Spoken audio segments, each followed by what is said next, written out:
Oi, Habibs, bem-vindos em mais um vídeo do canal. Estamos aqui com a noiva Júlia, fazendo aqui um make-off do dia da noiva. Emília presente, que é a mãe da noiva. Elisa, como é que chama o seu arroba? Elisa Makeup. Teca, está sendo maquiada. Sofia, do cerimonialista, deixa seu arroba. Insight cerimonial. Parabéns, gente. Então estamos aqui, agora são 12h10 e o casamento são às 3 da tarde. Look the style, the size, the flowers. Acho que assim tá perfeito. If you wanna change something. To be honest, I don't like this one. Little. Okay, we can take it out. Because, yeah, I don't like it. Okay. You don't like it? No, this I don't like. But everything else. O lírio sim. Ela quer que tira o lírio? Sim. O lírio todos. tira. Ela não gosta do cheiro muito forte. Tá.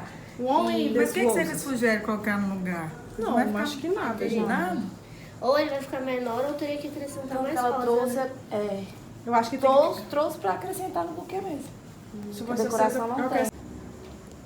These are all for now. Oh, wait. Essa machadinha aqui, ó. Esse é o lisianthus. Lisianthus é bonito. Yeah, these I love.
Vocês podem se sentar.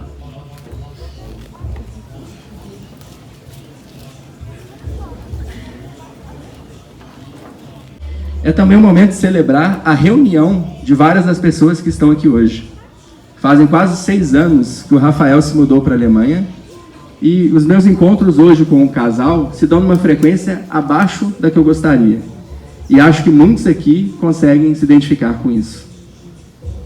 Estar aqui hoje é então um momento raro, onde podemos reunir família, amigos e celebrar juntos a história desse casal. E me aprofundar um pouco no relacionamento da Júlia e do Raphael para escrever esse texto, foi um momento muito especial de aproximação, de aprender coisas que eu não sabia do casal, e eu espero conseguir transmitir isso aqui hoje para vocês. A cerimônia será feita em russo, porque esse é o desejo dos noivos. Brincadeira, pessoal. Mas a cerimônia será feita em inglês, porque essa é a língua que ambos, Júlia e Rafael, conseguem entender juntos, menos mal, né? Inglês. Pela versão em russo, tá? Fique à vontade, por favor. Germany, because a friend referred me to a position there, and after doing the interview and thinking it through, he decided he should go and left for Germany in 2018. I think this friend is here today, Julia, so if you feel grateful that Raphael decided to go to Germany and not Canada, you should thank this friend later. Just look for a guy with the largest head in the party, okay? And Julia's story, your story, starts in Kazakhstan, not Germany. 3,000 kilometers east of Germany, actually.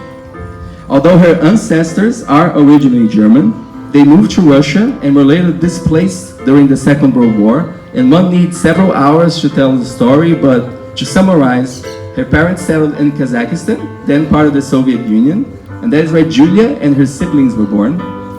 After the fall of the Soviet Union, they moved to Germany, rebuilding their lives there. So the story of this couple is the meeting of two people born half a world away and meeting in Berlin in 2019, a very unlikely event. And this is how their story began. Raphael joined the same company as Julia after leaving his first job. And from what I understand, this story does not start very intense.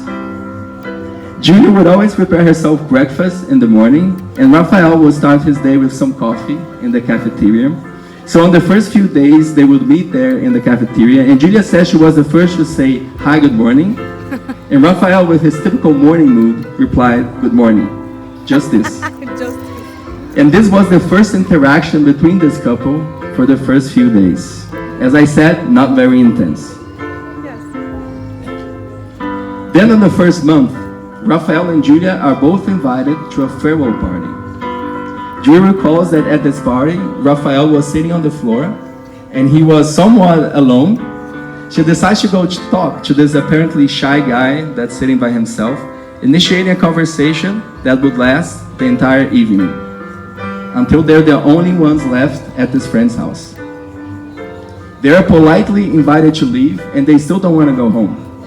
They try going to a bar, but it was closed. And it starts raining, and Julia is still there talking to Raphael. Now, as it starts raining and getting physically uncomfortable, Raphael sees Julia's endurance as a sign of interest. And he's also interested. So seizing this moment, he kisses her, marking their first kiss as a couple. Then on Monday, their routine good morning resumed in the cafeteria, but of course things were different now. Julia pretended nothing happened, but Raphael, he invited her to talk after work. I was very proud of this. And they talked after work and they agreed to keep seeing each other without letting anyone at work know about it. And although during the day they pretend to be just colleagues, outside work their relationship was becoming more serious. Just a few months later, Julia met Raphael's parents while they were visiting Germany. Though it seemed early, 2 months, Raphael insisted it would probably be another year until they could possibly meet again. And maybe he was already feeling that this could be the love of his life. Who knows? In August, they officially started dating. Raphael considered asking Julia to be his girlfriend, a very significant moment, but Julia found it strange, since according to her, people in Germany don't ask the other to date. And I still don't understand how they do it, but it doesn't happen with an actual proposal. So you could say it was the first time Julia was asked to date someone, and she accepted it. And so that worked. They attempted to keep everything discreet, arriving and leaving at separate times, only engaging in small talk, saying good morning in the cafeteria. But as you can imagine, they couldn't follow this every day and did allow themselves some sneaky moments. And in one of these moments, they were caught. They kissed each other in the elevator at work, and they forgot it had glass doors, and one colleague saw it. And it turns out Germans like a good gossip, just like us Brazilians. The news that they were together spread, and their secret was broken. Then came their first Christmas together, and it was a very special moment for them. Julia calls herself a Christmas freak, and she has many Christmas traditions. And one of these traditions is having 31 little gift bags to be opened each day leading up to Christmas. 24, correct here. 24 little gift bags to be opened until Christmas. And in one of these bags, she gave Raphael her apartment keys. For Julia, this was a significant gesture because it indicated that Raphael was welcome in her home anytime. And although Julia meant it to be mostly symbolic, I believe, Raphael would actually move in just a few months later. Because in 2020, the pandemic came, and Raphael decided to move in with Julia because they couldn't leave their homes. Raphael is known for being economical, let's say, and he moves in with the only items he had. I'm going to read the items here. It's one suitcase, one guitar, and one air fryer. This is everything he had from living in Germany for 1 year. Now, seeing this as a warning sign, Julia decides to write a contract for Raphael to sign. And she confessed to me she wrote it in a very complex German, so Raphael wouldn't understand. But this contract ensured she would keep all her assets in case of a breakup. Important to mention that this contract was still valid until last year when they moved out of this apartment. In the following years, they recall living a very happy life as a couple. They both say they love cooking together. In Julia's own words, she showed Raphael the beauty of cooking. And considering he only had an air fryer before he started living with her, I would say that sounds accurate. But the thing they really like doing together is traveling. And they talk about their trips as these magical moments they had together. They traveled to Africa soon after they started dating, and it was an important bonding moment for them. They loved traveling so much, they traveled to Denmark, a place they had never been before, for their civil marriage last October, followed by a honeymoon trip to Iceland, and they look forward to many, many more. When we started this story, I told about how unlikely it is for this couple to have met. And for me, this just shows how unpredictable love can be. There is something very special about this, and I'm sure you're both very grateful for this happy accident. And with this unforeseen love came a few surprises. Julia was sure that by dating a Brazilian, she was finally dating someone that knew how to dance. Little did she know that she would be the one teaching Raphael how to dance. It's important to note that Julia was raised in the only place in Germany they have carnival, the city of Cologne, and she was excited with the prospect of learning from the country of carnival how to dance. That didn't work out for you, Julia. And as a coffee-addicted Brazilian, Raphael still doesn't believe that Julia likes her soluble coffee more than the espresso he makes at home. And they're both very stubborn, but when they fight, they also find themselves very rational and pragmatic, and they always agree on a set of rules that, if followed, will prevent them from fighting again. I've never seen a couple do this, but I think it fits well with Raphael's programming abilities. Now, one of the things Raphael most likes in Julia is that she's crazy just like him. In his own words, okay, Julia? He feels he can be his real self. And this is important because I think when we really love the other, we understand and love them as they are. And being ourselves is one of life's true gifts. For Julia, trust is very important, and she knows she can trust Raphael. When you truly love someone, it means sometimes you care for the other person's happiness more than your own. And doing this is a demonstration of love. And Julia knows she can trust Raphael to care and sacrifice for her. She also likes how optimistic he is. She says he got it from his father. And Raphael admires how serious and responsible Julia is with her work. When times are tough, you know you can count on each other. The reality of life is that there's very little we know. Unexpected things happen. Just look at everything that changed since the two first met. Finding love is finding someone who can fight with you side by side, whatever life brings. Now, the number one thing Raphael admires in Julia is how caring and truly altruistic she is. And for me, it was an interesting moment when Julia also mentioned she admires how Raphael is dedicated to the people he loves. That you admire each other for your compassion towards other people was what most touched me when I heard your stories. And as you now make a lifelong commitment to living together, you join two families from very separate parts of the world, and we'd like to invite the family to speak. So, Pova, please, you can come.